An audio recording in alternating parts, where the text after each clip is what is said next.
हाय, मेरा नाम जेनी है और मेरी एज अभी 25 ईयर्स है और मैं कोलोराडो से हूँ। ये बात उस वक्त की है जब मैं 11 साल की थी। हम कोलोराडो के पहाड़ों में रहते थे। पीछे हमारे काफ़ी घना जंगल था। हमारे घर पर इंटरनेट नहीं थी, सेल फोन नहीं था, बस एक लैंडलाइन फ़ोन था। ये सब फैसिलिटीज़ ना होने की वजह से मेरा ज़्यादातर टाइम बाहर खेलने में जाता था मेरे दो छोटे छोटे पपीज़ के साथ। एक दिन इसी तरह खेलते खेलते मैं और मेरे दोनों पपीज हम जंगल के अंदर चले गए। फिर मुझे एहसास हुआ कि मैं काफ़ी दूर आ गई हूँ। फिर मैंने पीछे देखा तो मुझे मेरा घर नहीं दिख रहा था। मैं थोड़ा घबराने लगी।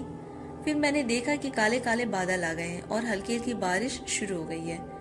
फिर मैं एक घने पेड़ के नीचे आ गई अपने दोनों पपीज के साथ। फिर कुछ मिनट के बाद जब बारिश बंद हुई तब मैं अपने दोनों पपीज के साथ घर की ओर जाना शुरू कर दी। कुछ दूर आने के बाद मुझे एक साइड से पेड़ हिलने की आवाज आई। मुझे लगा होगा कोई जंगली जानवर। मैं इग्नोर कर दी। फिर वो पेड़ पत्ते हिलने की आवाज ज्यादा आने लगी। फिर मैं रुककर देखने लगी उस पेड़ की तरफ और मेरे दोनों पपीज उस पेड़ की तरफ देखकर बहुत ज्यादा भौंकने लगे। ऐसे वो लोग कभी नहीं भौंके थे।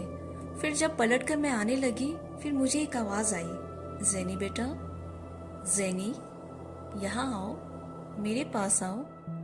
ये आवाज किसी और की नहीं, मेरी मॉम की थी। लेकिन उस आवाज में एक डरावना एहसास था। मैं तुरंत वहां से भागना शुरू की। मेरे पीछे मेरे दोनों पपीज।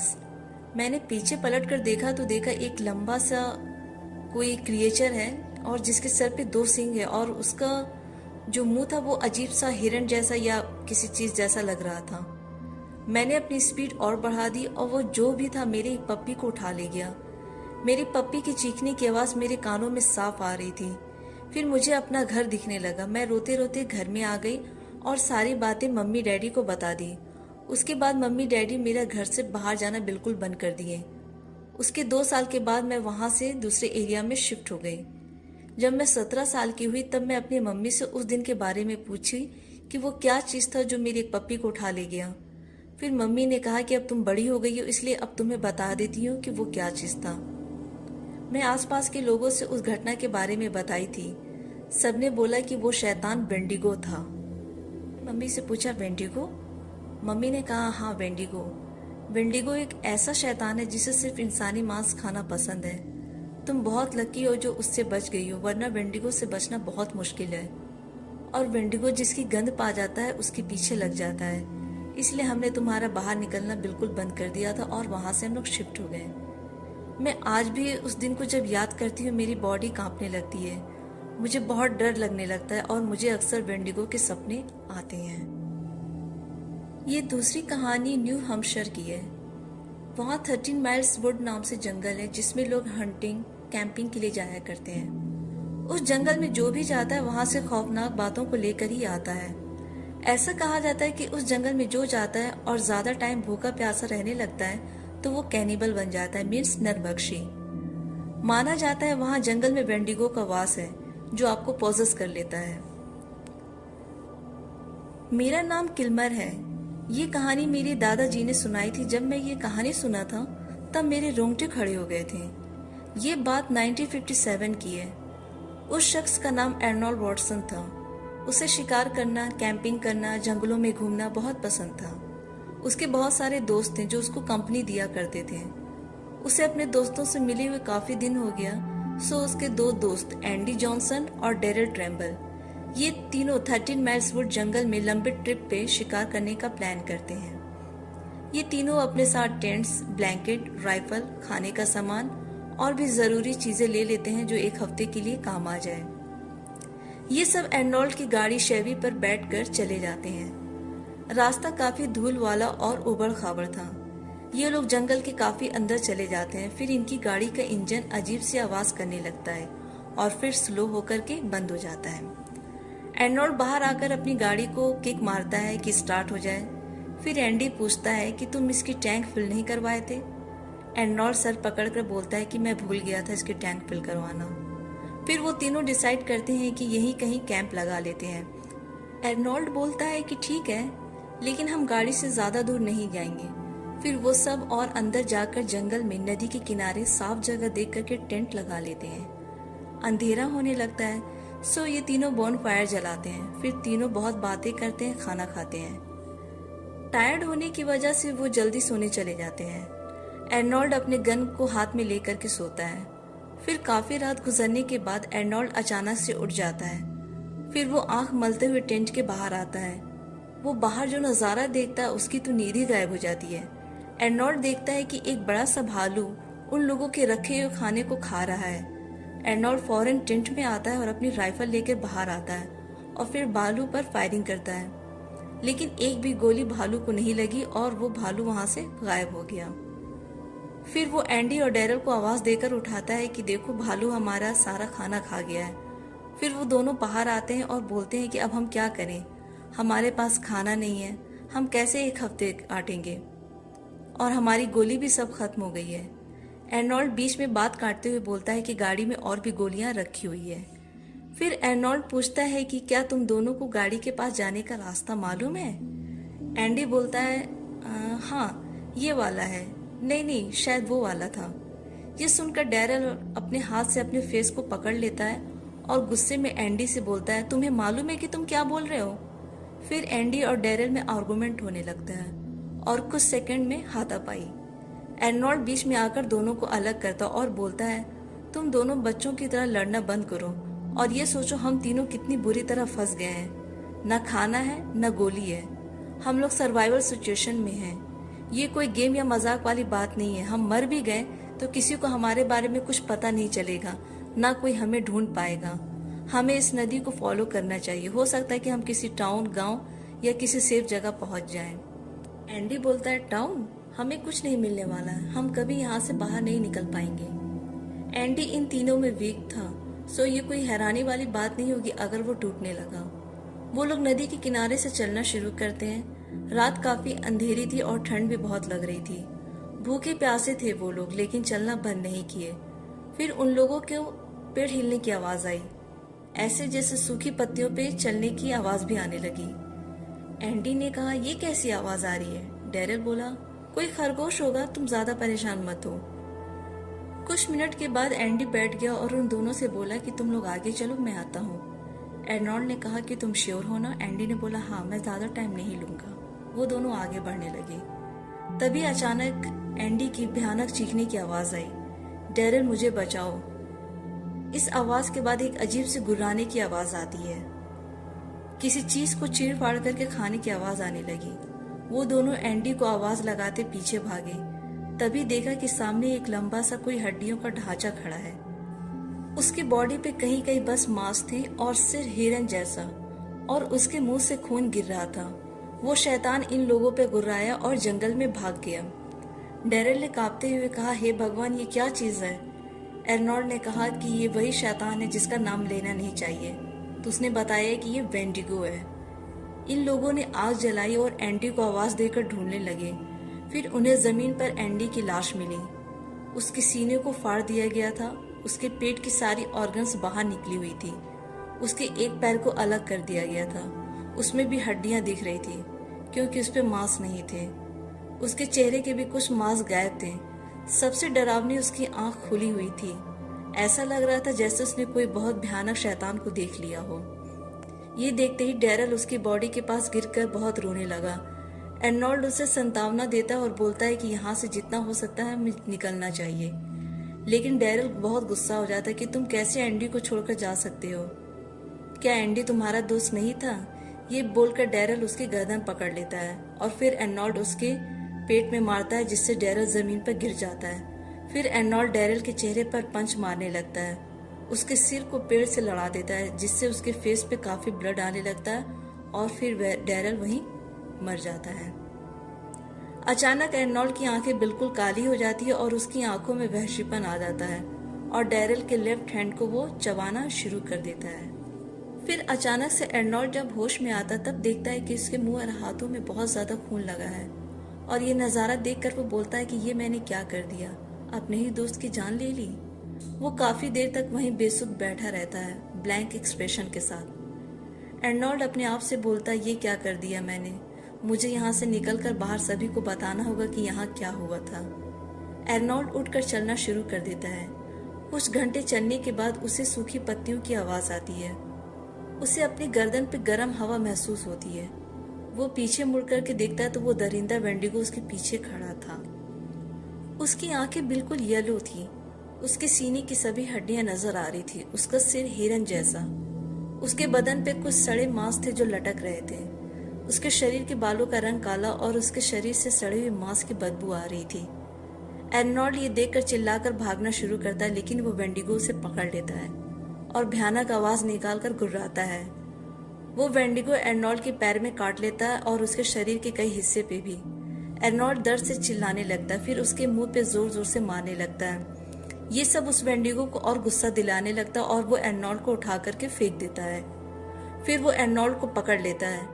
एर्नोल्ड भी जोर लगाता है उसकी पकड़ से बाहर निकलने का, लेकिन वेंडिगो उसे और मजबूती से पकड़ लेता है।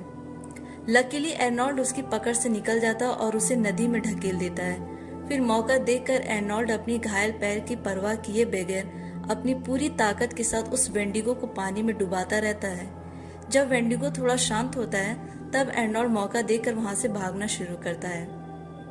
तभी पीछे से उसे डैरिल की आवाज आती है, एर्नोल्ड, मुझे ऐसे छोड़कर मत जाओ, मुझे भी साथ ले चलो, मेरे पास आओ। लेकिन एर्नोल्ड जानता था कि ये डैरिल की आवाज नहीं है, डैरिल तो मर चुका है। दौड़ते दौड़ते सुबह हो जाती है और वो रोड पे आ जाता है और वो बहुत खुश होता है। उसे ज्यादा देर रोड पे रुकना नहीं पड़ता है। तभी एक ट्रक आती है और जो शख्स ड्राइवर सीट पे था वो बाहर आता है और एर्नोल्ड को सहारा देता है ट्रक में चढ़ने के लिए और पूछता है कि तुम्हारे साथ ये क्या हुआ है। एर्नोल्ड हाफते हुए बोलता है, मुझे पानी दो, मैं सब बात बताता हूँ। फिर वो शख्स एर्नोल्ड को पानी देता है और एर्नोल्ड सारी बातें उस शख्स को बता देता है और ये भी बताता है कि वेंडिगो ने उसे पोजेस कर लिया था, जिसकी वजह से वो डैरिल को मारकर उसके मांस को खाना शुरू किया था। वो शख्स और कोई नहीं, मेरे दादाजी थे। मेरे दादाजी उसे हॉस्पिटल लेकर जाते हैं, लेकिन शरीर के जख्मों में इन्फेक्शन होने की वजह से उसकी मौत हो जाती है। फिर मेरे दादाजी ये सारी घटना पुलिस को बताते हैं। पुलिस फॉरेस्ट रेंजर्स की मदद से वहां जंगल में जाती है तो उन्हें वहां एर्नोल्ड की शैवी गाड़ी मिल जाती है। आप उसकी पिक देख सकते हैं। एंडी और डैरिल की बॉडी कहीं नहीं मिलती है। वहां उस जंगल में जो भी जाता है वहां से कहानी लेकर ही आता है। आइए तीसरी कहानी सुनते हैं। मेरा नाम जोशुआ है और मैं नॉर्दर्न कनाडा का रहने वाला हूँ। मैं जिस टाउन में रहता हूँ वहाँ पीछे बर्फीले खौफनाक जंगल है, जहाँ बहुत कम लोग आया करते हैं शिकार करने या कैंपिंग करने, और मैं उन लोगों को गाइड करता हूँ। इसी से मेरी आमदनी होती थी, लेकिन मैं बहुत अंदर नहीं जाता था। 2003 की बात है। एक बहुत अमीर आदमी था, उसका नाम मुझे नहीं मालूम। वो उस खौफनाक बर्फीले जंगल में शिकार पे जाना चाहता था। वो हमारे टाउन में आया और किसी को ढूंढ रहा था अपने साथ उस जंगल में ले जाने के लिए। वो काफी अंदर जाना चाहता था, इसलिए कोई इसके साथ नहीं गया।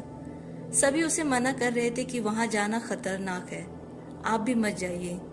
लेकिन वो शख्स माना नहीं। एक गाइड था जिसे पैसे की बहुत ज्यादा जरूरत थी। वो अमीर आदमी उसे बहुत सारे पैसे देता और वो उसके साथ चला जाता है जंगल में शिकार करने। उस गाइड का नाम डिफेगो था।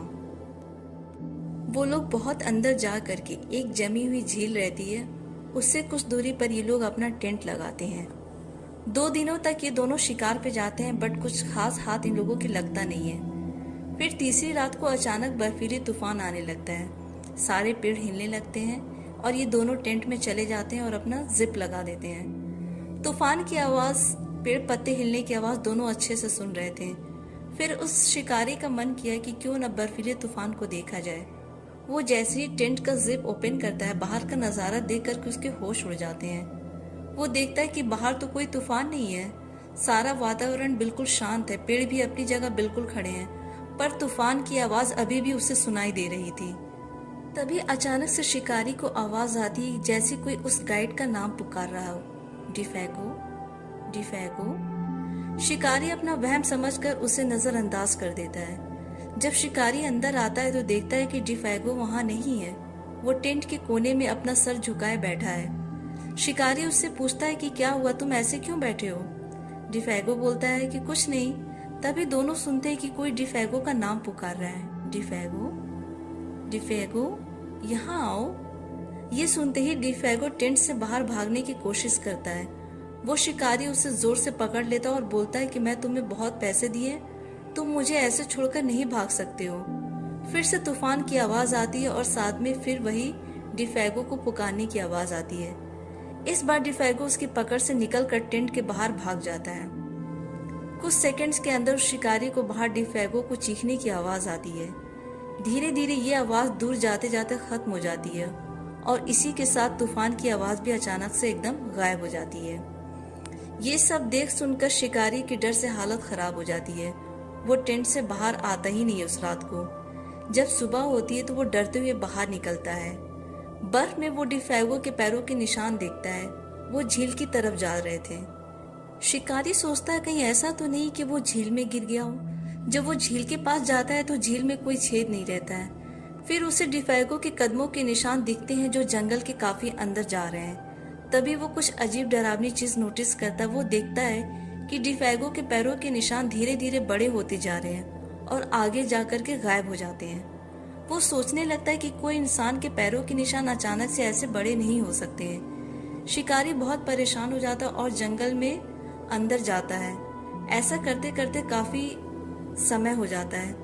तभी उसे वही रात वाली तूफान की आवाज सुनाई देती है और उस आवाज के साथ डिफेगो की चीखने की आवाज सुनाई देती है, पर उसे कोई नजर नहीं आता है।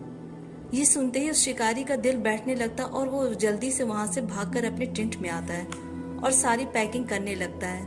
वो इतना डर जाता है कि टेंट वहीं छोड़ देता है और साथ ही कुछ खाना डिफेगो के लिए छोड़ देता है। वो सोचता है डिफेगो जिंदा है, वो आकर खा लेगा। वो टाउन में वापस आता है और अपने सिटी चला जाता है। फिर कुछ महीने बाद वो शिकारी टाउन में वापस आता है उस जंगल में शिकार पे जाने के लिए। वो टाउन में सबसे डिफेगो के बारे में पूछता है। तभी मैं बोलता हूँ कि कुछ महीने पहले वो आपके साथ ही तो जंगल में गया था। उसके बाद डिफेगो आज तक हम लोगों को दिखाई नहीं दिया है। ये सवाल तो बल्कि हम लोगों को आपसे करना चाहिए था। शिकारी पिछली बार की घटना पूरी बताता है। सब उसे बोलते हैं वहाँ वेंडिगो का बसेरा है, इसलिए हम लोग ज्यादा अंदर नहीं जाते हैं। डिफेगो पैसे की लालच में गया था और अपनी जान भी गंवा दी।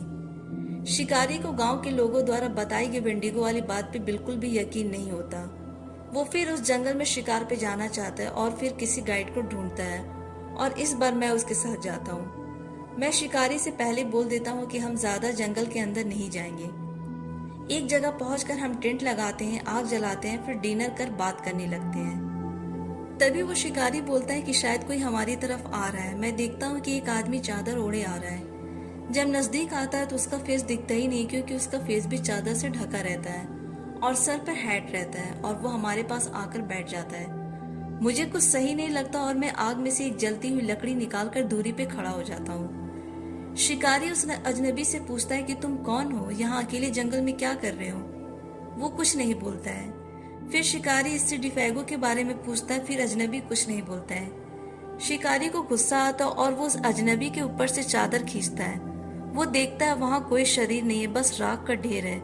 ये देखकर हम दोनों की हालत खराब हो जाती है। फिर हम जल्दी से वहाँ से निकलने की कोशिश करते हैं। तभी हमें आवाज आती है, पापा यहाँ आओ। कहाँ जा रहे हो, इधर आओ। शिकारी ये आवाज सुनकर रुक जाता है और पीछे देखने लगता है और बोलता है कि ये आवाज मेरी 9 साल की लड़की की है जो अब इस दुनिया में नहीं है। वो उस आवाज के पीछे जाता है। मैं उसे रोकने की कोशिश करता हूँ, लेकिन वो अपनी लड़की का नाम लेते हुए उस आवाज के पीछे जंगल में भागने लगता है। मुझे अपनी जान प्यारी थी, इसलिए मैं वहां से भागना बेहतर समझता हूँ और मैं भागना शुरू किया। तभी मुझे उस शिकारी की दर्दनाक चीखने की आवाज आती है। मेरे कानों में साफ आवाज आती है, जैसे उसे कोई फाड़ रहा है। मेरा दिल बैठने लगा। मुझे लगा अब मैं भी नहीं बचूंगा, लेकिन ऊपर वाले की कृपा से मैं उस जंगल से निकल आया और आकर मैं टाउन में सबको ये बात बताई। जंगल में गाइड करने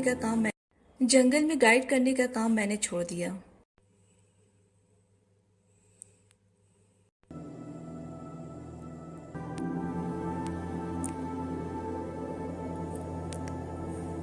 मैं अपना नाम और प्लेस दोनों नहीं मेंशन कर सकता हूँ। बचपन में हम सभी को मार पड़ती है जब कोई चीज़ ठीक से लर्न नहीं कर पाते हैं। उसी तरह मेरे साथ भी होता था, बट मेरा छोटा भाई ऐसा नहीं था। वो स्टडी में बहुत अच्छा था और बहुत सिंसियर था। वो ऐसा लड़का था जिसे हर पेरेंट्स चाहते थे। वो आउटडोर गेम नहीं खेलता था, बट बैकयार्ड में बने जंगल में उसे जाना अच्छा लगता था। वो अकेले कई घंटों तक वहीं रहता था। उसे एक्सप्लोर करता था। उसका बिहेवियर मुझे अच्छा लगता था, लेकिन कुछ दिनों से अब धीरे धीरे उसके बिहेवियर में चेंजेस आ रहा था। उसे अब गुस्सा आने लगा था। पढ़ाई में भी वो अब कम कंसंट्रेट करता था। उससे शेयर करना अच्छा लगता था, लेकिन अब वो दूसरे बच्चों से चीज़ों को छीन लेता था। वो अब पहले से भी ज़्यादा खाने लगा था और उसे हर कुछ मिनट में भूख लग जाती थी। उसके इस चेंजेस की वजह से घर में हम सब बहुत फ्रस्ट्रेट थे। मॉम डैड बहुत अपसेट थे। सबसे डिस्टर्बिंग पार्ट ये था कि मेरे छोटे भाई के अपीयरेंस में भी चेंजेस आने लगा था। इतना खाने पर भी वो बहुत स्किनी हो रहा था। 12 साल की एज में ही उसके फेस पर रिंकल्स नजर आ रहे थे। उसकी आंखें जिसमें पहले अच्छाई नजर आती थी, वो अब फ्रस्ट्रेट और डल दिखती थी। बॉडी कलर में भी चेंजेस आ रहा था। उसके अपीयरेंस को लेकर हम सब इतने परेशान थे कि बता नहीं सकते हैं। किसी को कुछ समझ नहीं आ रहा था कि ये क्या हो रहा है, उसके साथ ऐसा चेंजेस कैसे हो रहा है, किसी को कुछ समझ नहीं आता। लेकिन कहीं ना कहीं मैं मन में खुश होता था कि चलो अब ये पहले जैसा स्टडी नहीं कर रहा है, जिस वजह से मॉम डैड अब मुझे नहीं डांटेंगे। छोटे भाई में जो चेंजेस आ रहा था उसे लेकर मॉम डैड हर किसी से शेयर करते थे ताकि कोई बता सके कि प्रॉब्लम कहाँ है। हमारे एक अंकल बताने लगे कि ये सब जंगल में जाने की वजह से हो रहा है। वहाँ किसी मॉन्स्टर ने उसे पोजेस कर लिया है और ऐसा काम सिर्फ एक वेंडिगो ही कर सकता है और कोई नहीं। उसे अपने शिकार के साथ खेलना अच्छा लगता है, फिर बाद में उसे खाता है या अपने जैसा बना देता है। वो अपने शिकार के माइंड को भी कंट्रोल करता है। उसे अलग होने का कोई तरीका नहीं है। मॉम डैड और भी परेशान हो गए थे। वो दिन भर मेरे छोटे भाई की सिचुएशन को लेकर रोते थे। मेरा छोटा भाई अक्सर रात में जंगल में भाग जाता था। अब वो सारा टाइम जंगल में रहता था। एक रात 2 बजे मैं वॉशरूम जाने के लिए उठता हूँ। मुझे पेरेंट्स के रूम और छोटे भाई के रूम को पास करते हुए हॉलवे से निकलना था। मैं जैसे छोटे भाई के रूम के सामने से गुजर रहा था तो वहां डोर के पास बहुत ज्यादा ठंड लगने लगी। ऐसी ठंड कि जैसे अभी कोई आइस बन जाए। लग रहा था कि छोटे भाई के रूम का विंडो खुला रह गया होगा और ठंडी हवा अंदर आने लगी होगी, इसलिए शायद यहाँ डोर के पास इतनी ठंड है।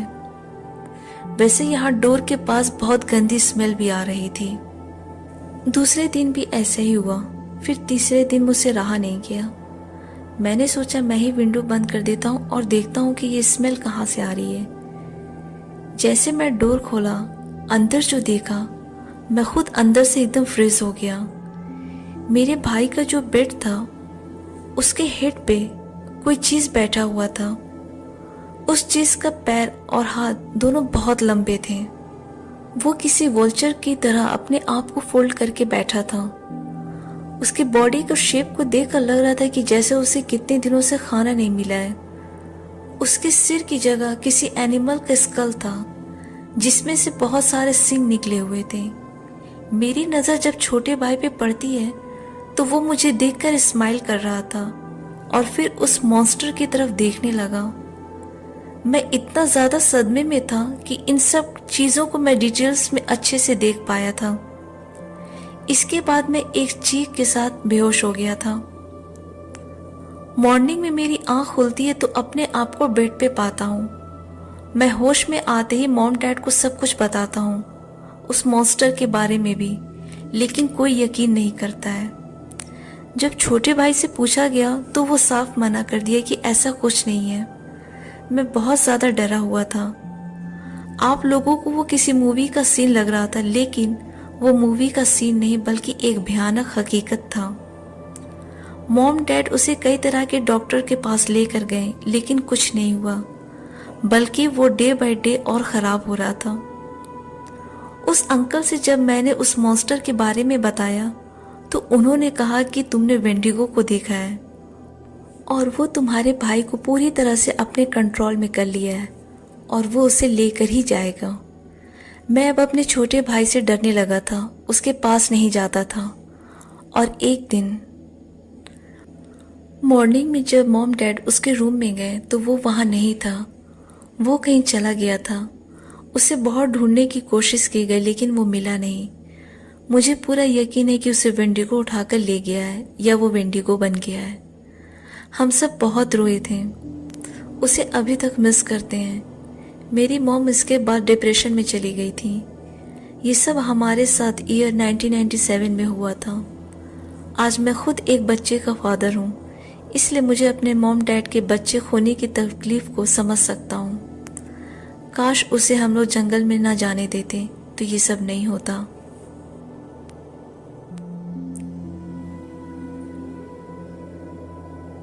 मेरा वेंडिगो से पहला इनकाउंटर उस वक्त हुआ जब मैं अपनी फैमिली के साथ पुराने घर में था। मैं जब 12 साल का था तब उस घर में शिफ्ट हुआ था। फिर जब 19 साल का हुआ तो मैं उस घर को छोड़ दिया। मैं 14 इयर्स का था और उस साल ठंड बहुत ज़्यादा थी। दिसंबर का मंथ था। एक रात को मैं वॉशरूम यूज़ करने के लिए उठा। वॉशरूम मेरे रूम के जस्ट बगल में था और मेरे पेरेंट्स का रूम घर के दूसरे एंड में था। बगल में वॉशरूम होने की वजह से मैं बहुत खुश रहता था कि रात में कभी भी उठकर यूज़ कर सकता हूँ। वॉशरूम यूज़ करने के बाद मैं रूम में आकर अपने बेड पे लेट जाता हूँ, बट मुझे नींद नहीं आ रही थी। मैं सोने की कोशिश कर रहा था कि मुझे एक जाना पहचाना आवाज़ सुनाई देता है जो मेरा नाम ले रहा था, लेकिन ये आवाज़ घर के बाहर से आ रही थी। ये आवाज़ मेरी आंट की थी जो मेरे डैड की साइड की फैमिली से थी। उनसे हमारा मिलना बहुत रेयर होता है और वो हमसे 2000 किलोमीटर दूर रहती हैं। बट मेरी मॉम की साइड की जो आंट है वो काफ़ी क्लोज है मुझसे। ये डैड की साइड वाली आंट की आवाज़ थी। वो मुझे बाहर आने के लिए बोल रही थी।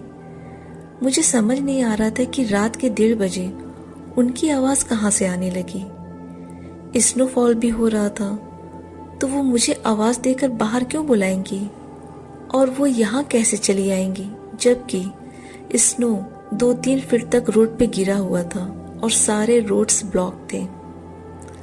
मुझे सही नहीं लगता है।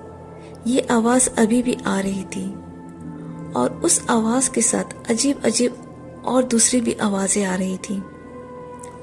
जैसे मैं पहले बता चुका हूँ कि इस साल ठंड काफ़ी रफ पड़ा था और बाहर बर्फीली तेज़ हवा चल रही थी और इस तूफान में भी मेरी आंट की आवाज़ आ रही थी। मैं अब श्योर हो गया था कि ये मेरी आंट नहीं है। वो यहाँ कैसे आ सकती हैं, लेकिन ये आवाज़ अब बहुत क्रीपी लग रहा था क्योंकि उस आवाज़ के साथ और भी दूसरी आवाज़ें आ रही थी। मैं इसे अवॉइड करता हूँ और सोने की कोशिश करता हूँ। 15 मिनट के बाद फिर वही आंट की आवाज़ आती है, बट अब बहुत नज़दीक से। लेकिन ये आवाज़ अब आंट की वॉइस से मेरी मॉम की वॉइस में चेंज हो जाती है और वो मुझे बाहर बुलाती हैं। मैं अब बहुत परेशान हो जाता हूँ कि अब मॉम बाहर कहाँ से चली गई हैं। मैं बहुत क्यूरियस होकर के विंडो को धीरे से खोलता हूँ बाहर देखने के लिए।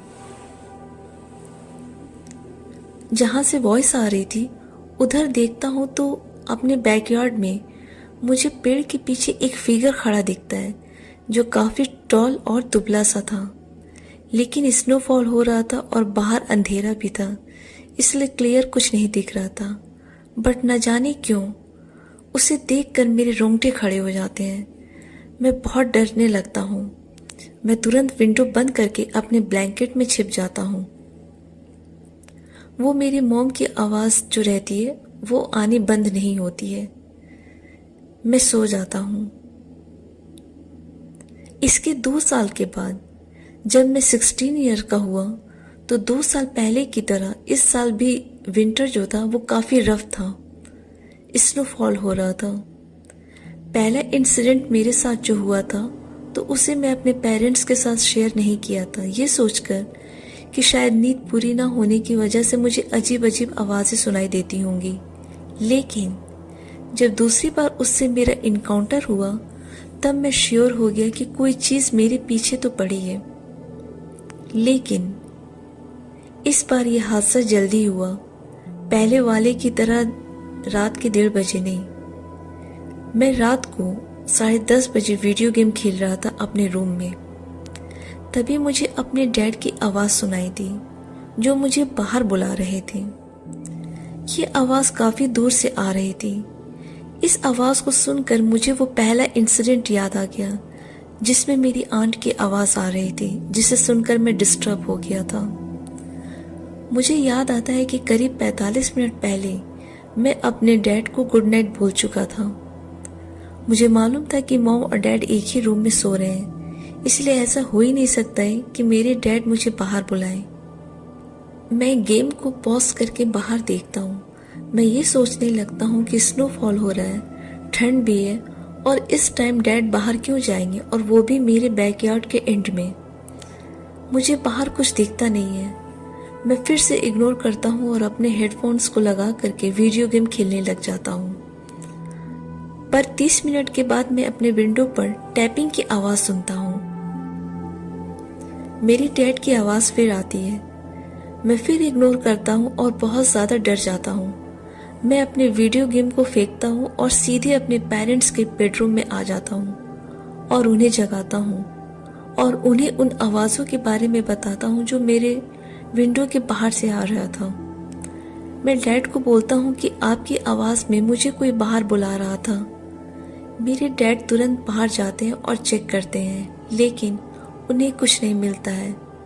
फिर मेरे रूम को भी चेक करते हैं, उन्हें कुछ भी नहीं दिखता है।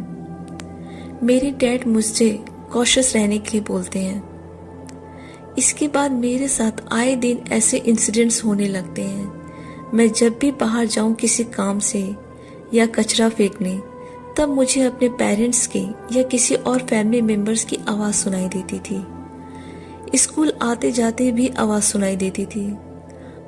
मुझे अब इसकी हैबिट हो गई थी। ये तब तक होता रहा जब मैं 19 इयर्स का हो गया और फाइनली उस घर को छोड़ दिया कॉलेज की पढ़ाई के लिए। मैं यहाँ कुछ लोगों से इसे शेयर किया, तब मुझे मालूम हुआ कि वो डेविल वेंडिगो था जो मेरे पीछे पड़ा था मुझे अपना शिकार बनाने के लिए। वो मुझे खाना चाहता था। मैं गॉड का बहुत थैंक्स करता हूँ कि मैं बच गया था।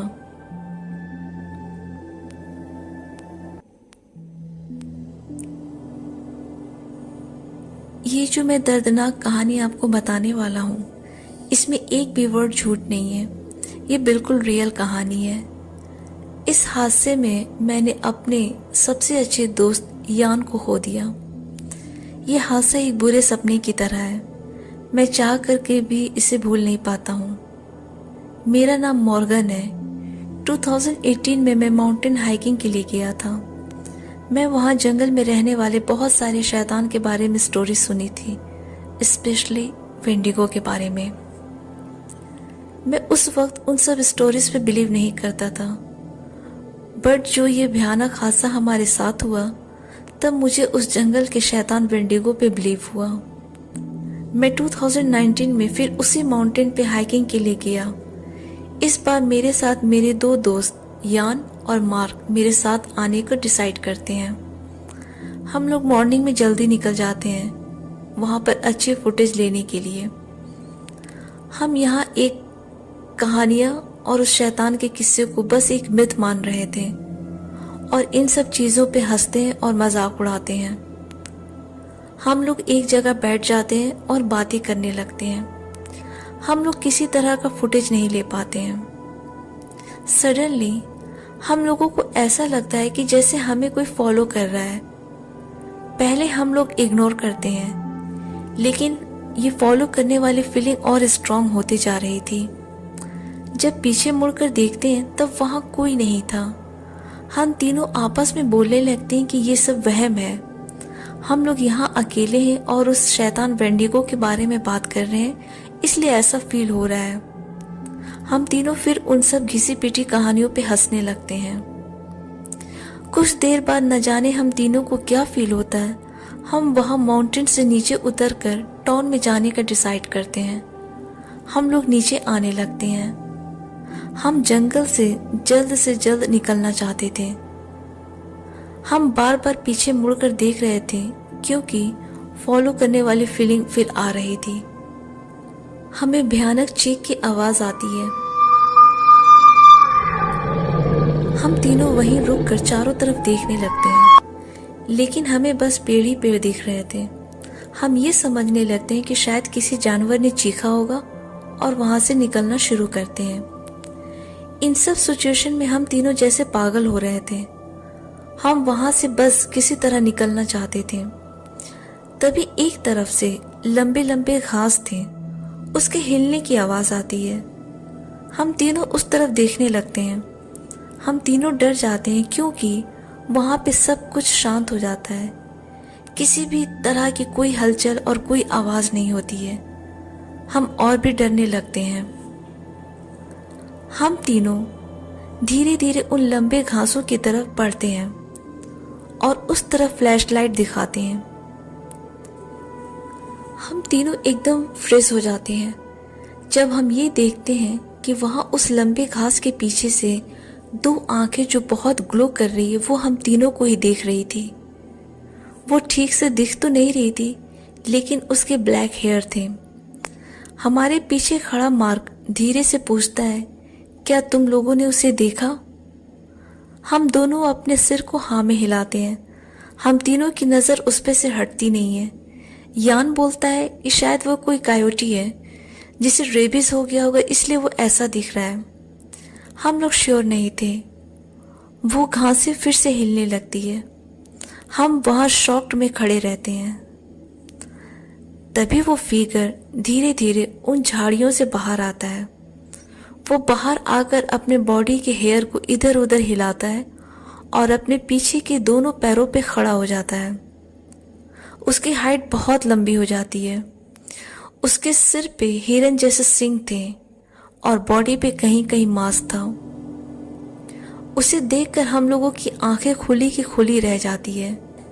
हम लोग बिल्कुल भी हिल नहीं पाते हैं और उसके पास से बहुत गंदी स्मेल आती है। वो हमारे सामने आकर खड़ा हो जाता है और चीखने की आवाज निकालता है। उसकी आवाज ह्यूमन और डॉग जैसी मिक्स लग रही थी। हम समझ जाते हैं कि ये वेंडिगो है और ये कोई मिथ नहीं है, ये रियलिटी में है। ये हमारे सामने साक्षात खड़ा है। वो हमारे बहुत नजदीक था, इतना कि कुछ कदम चलकर उसे छू सकते थे। वो हमें देखकर हंसने लगता है। मैं आपको बता नहीं सकता कि उस वक्त हम लोग कैसा फील कर रहे थे। ऐसा लग रहा था कि आज हमारा लास्ट दिन है। उसके हाथ ग्राउंड को टच कर रहे थे। हिम्मत नहीं हो रही थी कि हम मुड़कर भागें। हम तीनों धीरे धीरे एक एक स्टेप पीछे लेते हैं और फिर हम तीनों मुड़कर भागना शुरू करते हैं। वो वेंडिगो भी चीखते और हंसते हुए हमारे पीछे आता है। यान अचानक से लड़खड़ाकर गिर जाता है। मैं और मार्क आगे आ चुके थे। हम देखते हैं कि यान गिर गया है और वो उठ नहीं पा रहा है। मैं उसे उठाने जाता हूँ, लेकिन मार्क चिल्लाने लगता है, पीछे जाओगे तो वो वेंडिगो पकड़ लेगा। उधर यान हेल्प मांगते हुए चिल्लाता है। मैं फिर भी यान को उठाने जाता हूँ। मेरे पहुंचने से पहले वहां वो वेंडिगो आ जाता है और उसके पीछे पीछे एक और वेंडिगो। दो वेंडिगो को देखकर मेरी हालत खराब हो जाती है। मेरी हिम्मत नहीं होती है कि मैं यान के पास जाकर उसकी मदद करूं। यान बहुत जोर जोर से चीखने लगता है। वो मदद मांगता है, लेकिन मैं चाहते हुए भी उसकी मदद नहीं कर पाता हूं। एक वेंडिगो यान के एक पैर को अपने मुंह में पकड़ लेता है और उसे घसीटते हुए जंगल के अंदर लेकर जाता है। यान बहुत चीखता है, चिल्लाता है। मैं ये नज़ारा देखकर पागल हो जाता हूँ। ऐसा लगता है कि मेरी हार्ट बीट अभी बंद हो जाएगी। मैं बहुत रोने लगता हूँ। मार्क मुझे खींच कर लेकर जाता है। कुछ मिनट के बाद यान की चीखने चिल्लाने की आवाज़ गायब हो जाती है। हम दोनों बहुत रोते हैं, बहुत ज़्यादा। हम वहाँ के फॉरेस्ट रेंजर्स को ये घटना बताते हैं। उसे जंगल में बहुत खोजने की कोशिश करते हैं, लेकिन हमें यान का कुछ पता नहीं चलता है। पता चलता भी कैसे? उसे वो दोनों वेंडिगो जो खा गए होंगे। मैं हमेशा सोचता हूँ कि अगर हम उस दिन उन सब कहानियों का मजाक नहीं उड़ाते तो शायद ऐसा नहीं होता। हम अपने अच्छे दोस्त को खो दिए। आज इस भयानक घटना को 4 साल होने वाले हैं, लेकिन यान की चीख मुझे अभी भी सुनाई देती है। वो मेरे सपने में आता है, मुझसे हेल्प मांगता है। जब ये हादसा हुआ था तब मैं बहुत दिनों तक मेंटली डिस्टर्ब था। बहुत दिन हो गए थे मुझे नॉर्मल होने में। मेरे सामने बार वो नज़ारा आ जाता है। यान की आत्मा की शांति के लिए आप लोग ज़रूर प्रेयर कीजिएगा। मैं ये सब जब लिख रहा था तब ये सब यादें फिर से ताज़ा हो गई थी। मुझे इन तीनों दोस्तों के लिए काफ़ी दुख हो रहा है, स्पेशली यान के लिए। वैसे मैं बड़े लोगों से सुनी हूँ कि ऐसे किसी भी डार्क चीज़ों का मजाक नहीं उड़ाना चाहिए। आप लोग इस बारे में क्या सोचते हैं, हमें कमेंट में ज़रूर बताएं।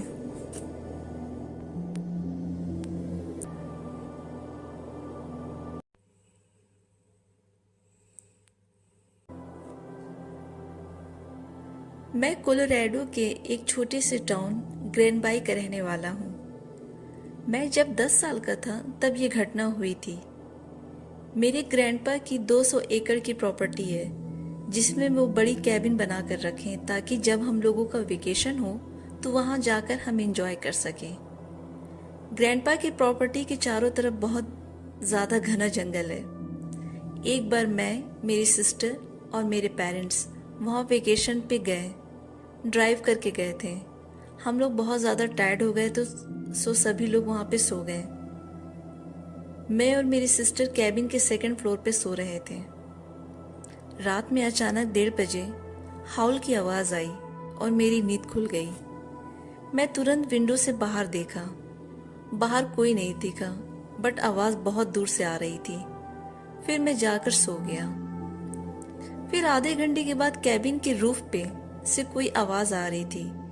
मैं जल्दी से अपने ब्लैंकेट में छिप गया। मैं ब्लैंकेट में 5 मिनट तक इसी तरह था, लेकिन ऐसा लग रहा था कि 1 घंटे हो गए हों। सडनली बाहर ग्राउंड पे किसी भारी चीज के गिरने की आवाज आई। मैं हिम्मत करके विंडो से बाहर देखा। वहां बाहर किसी पतले से लंबे क्रिएचर को देखा। मैं इस क्रिएचर पे फ्लैश लाइट दिखाई, जो कि ये बहुत बैड आइडिया था। उसको देखकर मैं बहुत डर गया। उसका फेस हिरन के स्कल जैसा था, सर पर सींग निकले हुए थे। जब वो मेरी तरफ देखने लगा तो मैं उसके लंबे येलो कलर के दांत को देखा। आंखें बिल्कुल वाइट कलर की थी। हम एक दूसरे को करीब 10 सेकंड तक देखते रहे, फिर वो अचानक से गायब हो गया। अगली मॉर्निंग में एक्साइटेड होकर डैड को सब बात बताया, लेकिन डैड बोले कि तुमने कोई सपना देखा होगा। फिर मैं बाहर उस जगह जाता हूँ जहाँ उस रात क्रिएचर को मैंने देखा था। वहाँ उसके पैरों के अजीब से निशान थे। मैं श्योर हो गया था कि ये निशान किसी हिरन का नहीं है। ये इनकाउंटर यही नहीं खत्म हुआ। 2 दिन के बाद मैं अपने सिस्टर के साथ गायों के झुंड को फॉलो कर रहा था। मेरे ग्रैंडपा अपने प्रॉपर्टी में गाय और बकरी भी रखे थे। झुंड को फॉलो करते करते जंगल जहाँ से स्टार्ट होता है, हम वहाँ चले गए। गाय तो बहुत शांत स्वभाव की होती है, लेकिन सारी गाय अचानक से डर कर आवाज करती हुई भागना शुरू कर दी। हम लोग काफी हैरान थे कि ये क्या हो गया। फिर हम लोग जंगल की तरफ देखे तो मैंने देखा कि ये वही क्रिएचर था। ये हम दोनों को लगातार देखे जा रहा था। फिर वो अपने 2 पैरों पर खड़ा हो गया और हंस भी रहा था। ये देखकर हम डर से बिल्कुल जम गए। फिर चिल्लाकर वहां से भागे और कैबिन में आकर अपने आप को लॉक कर लिए। उसके बाद बिना पेरेंट्स के हम बाहर नहीं जाते थे। इस घटना के 3 साल बाद मैंने बहुत रिसर्च की इस क्रिएचर के बारे में। तब मालूम हुआ कि वो वेंडिगो था।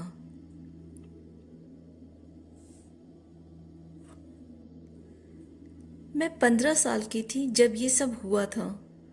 मैं कनाडा के मैनीटोबा स्टेट के एक छोटे से टाउन से हूँ।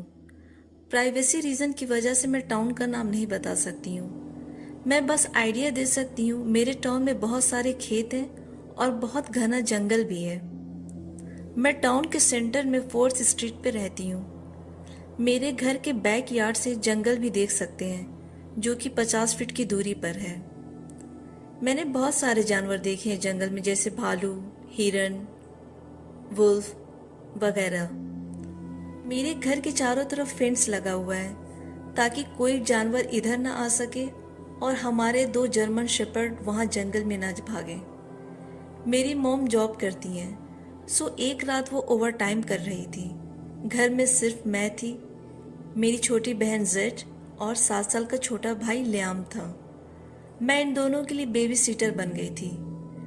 जेड बाहर कूड़ा फेंकने गई थी और मैं लियाम को बेड पे सुला रही थी। तभी बाहर से अचानक जेड रोती हुई अंदर आती है। वो पागलों की तरह रो रही थी। मैं उसे शांत कराने की कोशिश करती हूँ। मैं थोड़ी हैरान भी थी कि 12 साल की लड़की ऐसे क्यों रो रही है। जेड को अंधेरे से डर भी नहीं लगता है, फिर भी वो ऐसे रो रही है। मैं उसे शांत कराकर फिर पूछती हूँ कि क्या हुआ। तब वो मुझे अजीब सी देखती और बताती है कि बाहर उसने एक बड़े साइज का जानवर देखा जो 4 पांव पे था। फिर भी वो बहुत ऊंचा था। उसकी बॉडी पतली थी और उस पे कोई हेयर या फर नहीं थे। उसके पांव बहुत लंबे थे। उसके सिर पर सींग थे हिरन जैसे, लेकिन मैं उसका मुंह नहीं देख पाई।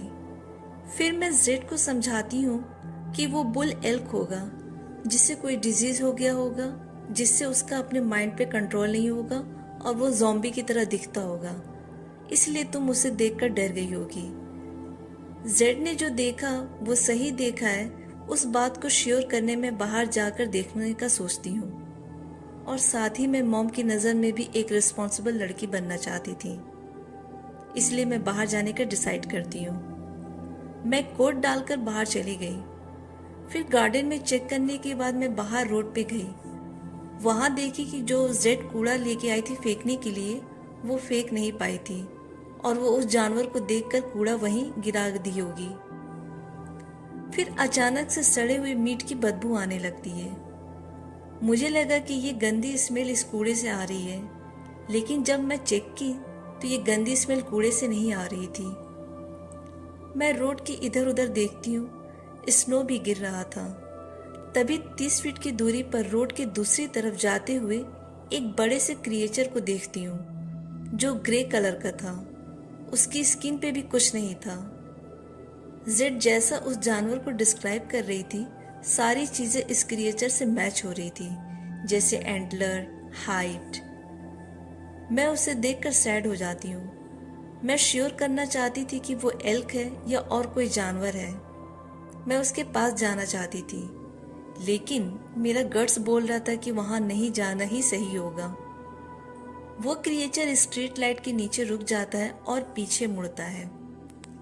जो मैं देखी उसे मैं पूरी लाइफ कभी नहीं भूल सकती हूँ। उसके फेस का शेप हिरन जैसा बिल्कुल था। उसकी आंखों की जगह 2 काले गड्ढे थे। जब उसने मुंह खोला तो उसके शार्प नोकीले बड़े साइज के दांत दिख रहे थे। उसने जो चीख कर आवाज निकाली, ऐसा लगा कि मेरे कान अभी खराब हो जाएंगे। मैं डर से वहीं फ्रीज हो गई। फिर वो मेरी तरफ धीरे धीरे बढ़ने लगा। मैं पूरी ताकत लगाकर बहुत स्पीड से वहां से भागना शुरू की। फिर घर आकर दरवाजे को तुरंत बंद की। जेड वहां काउच पर बैठी थी और दोनों जर्मन शेपर्ड भी। उन लोगों को शायद एहसास हो गया था, इसलिए दोनों जेड के पास बैठे थे। मैं जेड से सभी दरवाजे, विंडो को लॉक करने को कहा और कर्टन भी गिराने को। तभी जेड एक विंडो पर रुक गई और डर से बाहर देखने लगी। मैं विंडो से बाहर देखती हूँ तो वो डरावना बीस्ट हमारे गार्डन में खड़ा था और हमें देख रहा था। मैं तुरंत विंडो बंद करती हूँ। फिर मुझे याद आता है कि शाम को जब मैं और जेड बाहर वॉक कर रहे थे, तब मुझे एहसास हुआ था कि कोई हमें देख रहा है, मतलब कि ये क्रिएचर हमें शाम से ही स्टॉक कर रहा है। मेरे दोनों डॉग लगातार भौंक के जा रहे थे। फिर हम सब लियाम के रूम में जाकर उसके बेड पे बैठ जाते हैं। मुझे बहुत डर लगता है कि कहीं ये दरवाज़ा तोड़कर अंदर ना आ जाए। कुछ देर के बाद सडनली डोरबेल बजती है। मैं डोर के पास जाकर खड़ी हो जाती हूँ। फिर उधर से आवाज आती है, मैरी दरवाजा खोलो, मैं तुम्हारी मॉम हूँ। आवाज तो मॉम की थी, लेकिन आवाज बहुत डरावनी लग रही थी। वो आवाज फिर आती है। मैं दरवाजा नहीं खोलती हूँ और डर कर लियाम के रूम में भाग जाती हूँ, क्योंकि मैं समझ जाती हूँ कि ये आवाज मेरी मॉम की नहीं है। फिर हम सब डर से एक दूसरे को पकड़ लेते हैं। काफी रात में फोन रिंग होती है। मम्मी का कॉल आता है दरवाजा खोलने के लिए। मैं उन्हें सब बात बताती हूँ। वो परेशान हो जाती हैं। मैं मॉम से पूछती हूँ कि मॉम वो क्या था, तो मॉम बताती है कि वो वेंडिगो था। मैं और जेड ये सुनकर बहुत डर जाते हैं और उस दिन से घर से बाहर बहुत कम निकलने लगे। उस रात को आज भी याद करके हम लोग बहुत डर जाते हैं। ये बात जनवरी 2019 की है। मैं और मेरे 3 दोस्त रिक, शॉन और यूसुफ जंगल में कैंपिंग का प्लान करते हैं। ये जंगल मेरे घर से 30 मील की दूरी पर था। विंटर ब्रेक चल रहा था। हमारे पास और कुछ इंटरेस्टिंग करने को था ही नहीं। हमें यही आइडिया बेस्ट लगा कि फन भी हो जाएगा और कैंपिंग भी। हम दूसरे दिन निकल गए और 1 बजे तक पहुंच गए। चारों तरफ हरियाली दिख रही थी। हम जगह खोजने लगे टेंट लगाने के लिए। हमें एक क्लियर जगह भी मिली। वहां हमें कुछ हिरन भी नजर आए। हम चारों बहुत खुश थे कि बहुत मजा आएगा। जब शाम होने लगी तो मुझे अंधेरा देखकर थोड़ा सा डर लगता है। हम सब टेंट लगाने लगते हैं, फिर डिनर करते हैं, बात करते हैं और 1 बजे सोने चले जाते हैं। एक टेंट में मैं और मेरा फ्रेंड रिक था। दूसरे टेंट में शॉन और यूसुफ। सोने से पहले हमारे और रिक के बीच में बात होती है। रिक बोलता है कि यहाँ उसे बहुत वियर्ड फील हो रहा है। ऐसा लग रहा है कि कोई हम लोगों को देख रहा है। मैं रिक से बोलता हूँ कि ये सिर्फ तुम्हारा वहम है, डर है और कुछ नहीं। हम दोनों सो जाते हैं। फिर रात में मैं उठता हूँ बाथरूम जाने के लिए। मैं टाइम देखता हूँ तो रात के 2 बज रहे थे। मैं रिक को नहीं उठाता हूँ। मैं बाहर आता हूँ अपना काम करके। जब मैं वापस आ रहा था तब मैं नोटिस करता हूँ कि बहुत ज़्यादा शांति है। किसी भी तरह की कोई आवाज़ नहीं, ना किसी जानवर की, ना किसी पत्ते हिलने की। मुझे ये शांति सही नहीं लगती है। मैं टेंट में आया तो देखा कि रिक सो रहा है। मैं भी सोने ही वाला था कि टेंट के बाहर मुझे कोई खड़ा दिखा। मुझे लगा कि शॉन या यूसुफ होगा। दोनों में से किसी को जाना होगा बाथरूम। लेकिन बाहर जो भी दोस्त था वो बिल्कुल भी हिल नहीं रहा था। बिल्कुल स्टैचू की तरह खड़ा था। मुझे अजीब लगा। फिर मैं थोड़ा टेंट की जिप के पास आता हूँ और थोड़ा सा जिप को ऊपर करता हूँ देखने के लिए।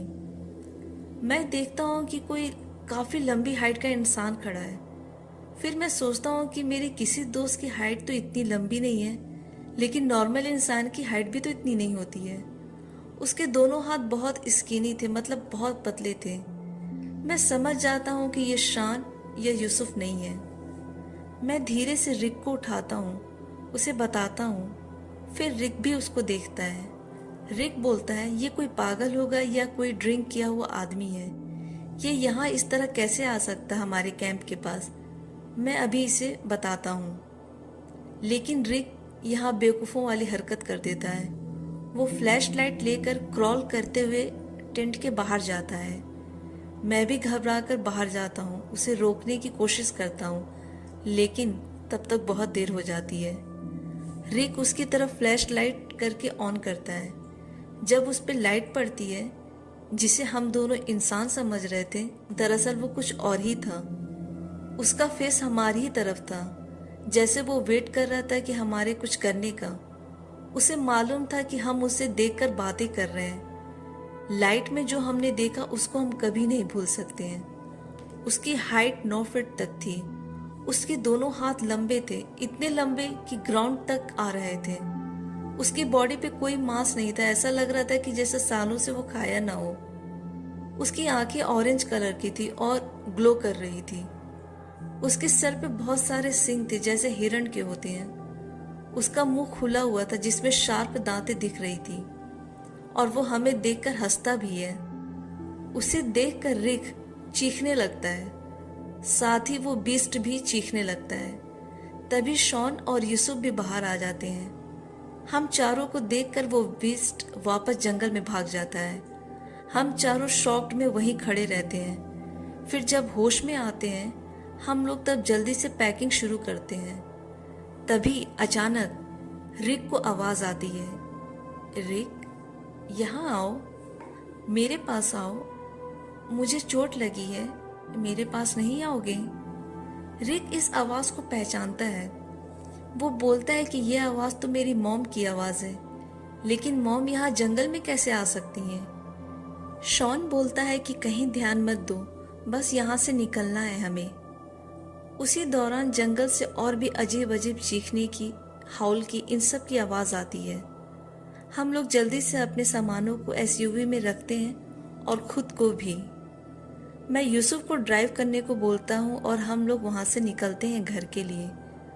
रास्ते में शॉन बताता है कि वो शैतान वेंडिगो था। मैं सिर्फ सुना था, आज उसे देख भी लिया। शॉन ने बताया कि वेंडिगो फैमिली मेंबर्स की आवाज़ निकालने में माहिर होते हैं और ये इसी तरह आवाज़ निकाल करके अपने विक्टिम को अपने पास बुलाते हैं। मैं उस टाइम 19 इयर्स की थी और बात 2002 की है। उस टाइम मेरे पास मोबाइल नहीं था। मैं नॉर्थ कैलिफोर्निया में अपने फ्रेंड के कैबिन से ड्राइव करके घर आ रही थी।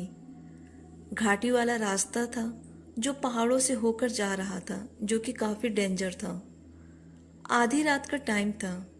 मेरी कार अजीब सी आवाज़ करने लगी और फिर रुक गई। मैं काफ़ी बार उसमें चाबी लगाकर उसे स्टार्ट करने की कोशिश करती हूँ, लेकिन वो स्टार्ट होती नहीं और अजीब सी आवाज़ करती है। जहाँ मेरी कार रुकी थी वो रास्ता घुमावदार बहुत था और सुनसान भी। मैं बहुत परेशान हो गई थी।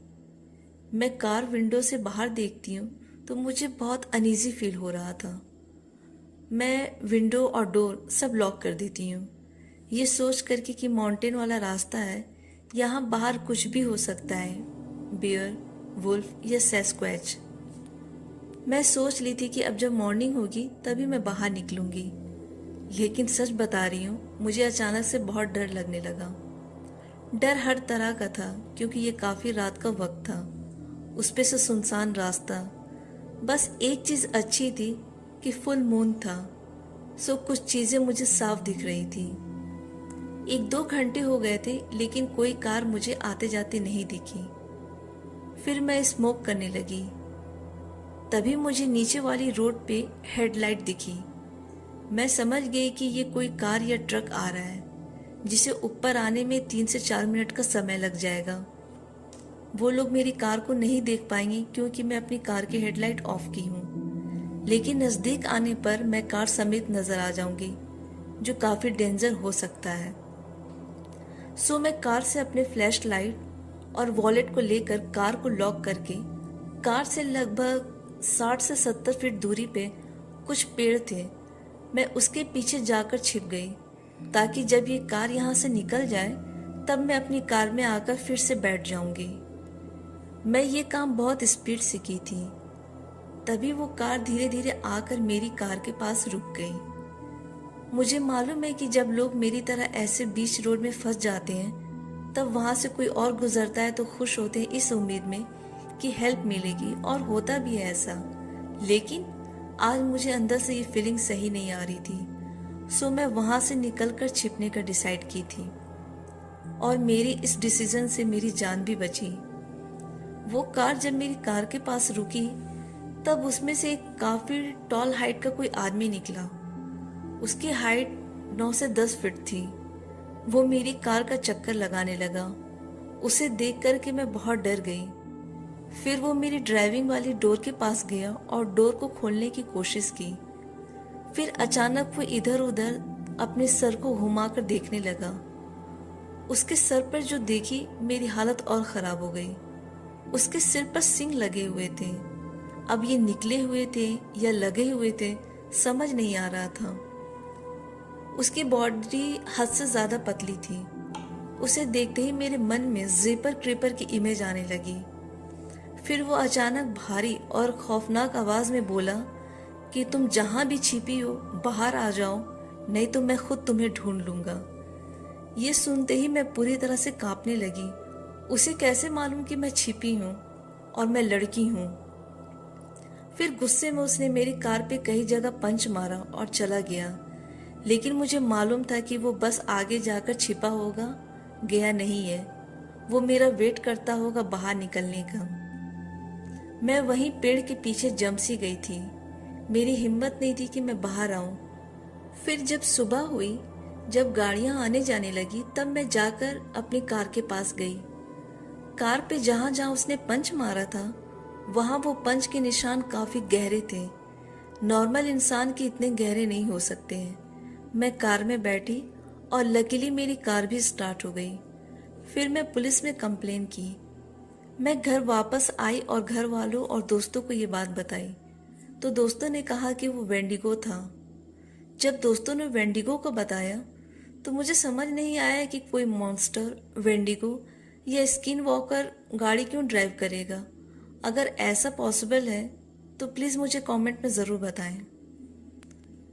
वैसे ही यूज़र सही की कि वो गाड़ी में बैठी नहीं रही हेल्प की उम्मीद में और वहाँ से निकल गई, वरना उसके साथ कोई भी हादसा हो सकता था और होता भी। लड़कियां कहीं भी सेफ नहीं है, चाहे कोई भी जगह हो।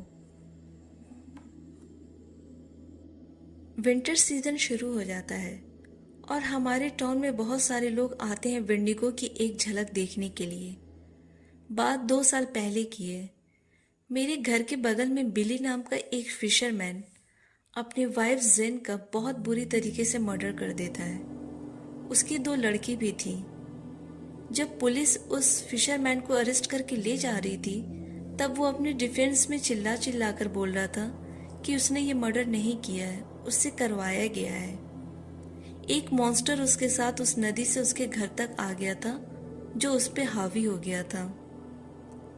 ये घटना हम लोगों को बहुत इफेक्ट की थी। बिली की जो 2 लड़कियां थी उनको हम देखभाल करने लगे, क्योंकि हमारे कोई बच्चे नहीं थे। एरिया में हर जगह बिली के बारे में ही बात होती थी। एक रात मैं टीवी देख रहा था और मेरी वाइफ किचन में काम कर रही थी। तभी मेरी वाइफ की चीखने की आवाज़ आती है।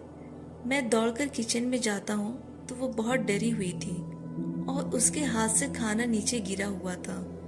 मैं उससे पूछता हूँ कि क्या हुआ, तो वो बताती है कि किचन की खिड़की से कोई उसे देख रहा था।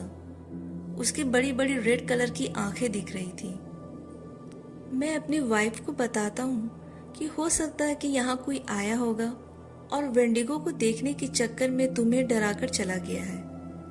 एक्चुअली मेरे घर के पीछे जंगल है जहाँ लोग आते रहते हैं वेंडिगो की झलक के लिए। काफी समझाने के बाद तब मेरी वाइफ शांत हुई। उसी रात मैं सोने से पहले सारे दरवाजे खिड़की को अच्छे से बंद कर देता हूँ और हम लोग सोने चले जाते हैं। फिर 2:30 बजे मेरी आंख खुलती है। मैं पलट कर देखता हूँ तो मेरी वाइफ वहाँ बेड पे नहीं थी। मुझे लगा कि वो पानी पीने गई होगी। फिर मेरी नज़र खिड़की पर पड़ती है जो खुली हुई थी। मैं उस खिड़की को बंद करने के लिए जाता हूँ। फिर बाहर देखता हूँ तो मैं सहम जाता हूँ। मेरी वाइफ बाहर है और जंगल की तरफ लगातार देखी जा रही थी। मैं उससे उसका नाम लेकर बहुत बार आवाज़ देता हूँ, लेकिन वो कुछ भी नहीं सुनती है। फिर मैं दौड़कर नीचे जाता हूँ। मैं कोट पहनना नहीं भूलता हूँ क्योंकि बाहर बहुत ज़्यादा ठंड थी। मेरी वाइफ कोई गर्म कपड़े भी नहीं पहनी थी, वो बस एक नाइट गाउन पहनी थी। इस ठंड में कैसे वो खड़ी थी मुझे समझ नहीं आया। मैं उसे आवाज़ दे रहा था लेकिन वो सुन नहीं रही थी। फिर मैं उस पर बहुत चिल्लाता हूँ, उसे ज़ोर से हिलाता हूँ और उसे अंदर लेकर आता हूँ। अगली सुबह जब मैं उससे पूछता हूँ कि तुम रात में ऐसे क्यों बाहर गई थी, मेरी बात वो बिलीव नहीं करती है। वो बोलती है कि तुमने कोई सपना देखा होगा। फिर मैं उसे नाइट गाउन पे लगे मिट्टी को दिखाता हूँ। फिर वो बोलती है कि उसे कुछ याद नहीं आ रहा है। मैं अपनी वाइफ को कंफ्यूज देखकर बहुत परेशान हो जाता हूँ। एक शाम को एक दो लोग जो मेरे लैंड में आ गए थे जंगल में जाने के लिए, वही वेंडिगो के चक्कर में, उनको किसी तरह वहां से मैं भगाता हूँ। फिर उसी रात में डिनर करके सारे खिड़की दरवाजे को डबल लॉक करता हूँ और चाबी को कहीं छिपा देता हूँ और सोने चला जाता हूँ। तभी सपने में देखता हूँ कि मैं जंगल में हूँ और एक मॉन्स्टर मेरे पीछा कर रहा है। मैं पीछे मुड़कर देखता हूँ तो ये मॉन्स्टर अपने दो पैरों पर चल रहा था, ह्यूमन जैसा, लेकिन ये ह्यूमन नहीं था। दोनों पैर काफी लंबे थे और हाथ भी, हाइट भी लंबी थी। उसका सर बकरी या हिरन जैसा था जिसपे कोई स्किन नहीं थी। उसके सर पे बहुत सारी सींग थे। आंखें बिल्कुल रेड कलर की थी। जितनी भी स्किन थी वो बिल्कुल ब्लैक कलर की थी। मैं फिर चलना शुरू कर देता हूँ। वो मुझे मेरे नाम से पुकारता है, लेकिन आवाज बिल्कुल मेरी वाइफ जैसी थी। मैं जब पलट कर देखता हूँ तो मेरी वाइफ खड़ी थी। मैं वाइफ की तरफ जाता हूँ तभी वो मॉन्स्टर में चेंज हो जाती है। तभी मेरी आंख खुलती है। मैं देखता हूँ कि मेरी वाइफ वहां बेड पे नहीं है और मेरे चेस्ट में पेन होता है। मैं हाथ लगाता हूँ तो देखता हूँ कि ब्लड आ रहा है और नाखूनों के स्क्रैचेस के निशान भी थे। तभी रूम के एक कॉर्नर से गुर्राने की आवाज आती है। मैं देखता हूँ कि मेरी वाइफ वहां खड़ी है। जो ब्लड उसके फिंगर पे लगा है उसे वो लिक कर रही थी। यह देखकर मैं बहुत डर जाता हूँ। मैं समझ जाता हूँ कि ये मेरे चेस्ट पे स्क्रैचेस के निशान मेरे वाइफ के नाखूनों के हैं। फिर भी मैं उसकी तरफ जाता हूँ। तभी वो चिल्लाने लगती है, मेरी तरफ मत आओ, मुझे बहुत भूख लगी है। वो बार बार भूख लगी है इस लाइन को रिपीट कर रही थी। फिर मैं उसे शांत कराता हूँ। उसके बॉडी का टेम्परेचर बहुत ज़्यादा था। मैं डॉक्टर को बुलाता हूँ और वाइफ के पास लेके जाता हूँ और बोलता हूँ कि आप चेक कीजिए, मैं कॉफ़ी बनाकर लाता हूँ। मैं नीचे आ जाता हूँ कॉफ़ी बनाने के लिए। तभी कुछ देर में मेरे रूम से बहुत भयानक चीखने की आवाज़ आती है। मैं बाहर आता हूँ तो देखता हूँ कि डॉक्टर दौड़ता हुआ सीढ़ी से नीचे आ रहा है। मैं पूछता हूँ कि क्या हुआ, तो वो बोलता है कि तुम्हारी वाइफ ने मुझे काट लिया है। मैं उस डॉक्टर को बहुत आवाज़ देता हूँ, लेकिन वो बिना पीछे मुड़े घर से बाहर भाग जाता है। मेरी वाइफ उस रात बहुत परेशान थी। उसे नींद नहीं आ रही थी। मैं सब कुछ खाने को देता था, फिर भी वो बोलती थी कि उसे बहुत भूख लगी है। मैं उसे किसी तरह सुलाता हूँ और खुद भी सोता हूँ। फिर मॉर्निंग में जब मेरी आँख खुलती है तो मेरी वाइफ वहाँ नहीं थी। मैं पूरे घर में उसे ढूंढता हूँ, बाहर और गार्डन में। फिर मुझे किचन की टेबल पे एक नोट मिलता है जिसमें सिर्फ एक ही लाइन लिखा होता है, आई लव यू। ये लाइन पढ़कर मैं बहुत रोने लगता हूँ और फिर जाकर उसकी मिसिंग कंप्लेन करता हूँ। एक वीक के बाद मुझे पुलिस अपने ऑफिस में बुलाती है। मैं वहां जाता हूँ। फिर पुलिस मुझे एक मोबाइल से ली हुई फुटेज दिखाती है जिसमें जंगल वाले रास्ते पे दो लोगों की बॉडी पूरी तरीके से कटी फटी थी और मेरी वाइफ उस दोनों बॉडीज को खींचकर जंगल में लेकर जा रही थी। ये क्लिप वहां जंगल में आए लोगों में से किसी ने छिपकर बनाया था। मैं क्लिप देखकर एकदम सदमे में चला जाता हूँ। मुझे अब पूरा यकीन हो गया था कि मेरी वाइफ जंगल में है और वो वेंडिगो बन गई है। इस सदमे से मैं आज तक बाहर नहीं निकल पाया हूँ और हमेशा जंगल में जाता हूँ अपनी वाइफ की तलाश में, इस उम्मीद में कि एक दिन मैं उसे घर लेकर आऊँगा।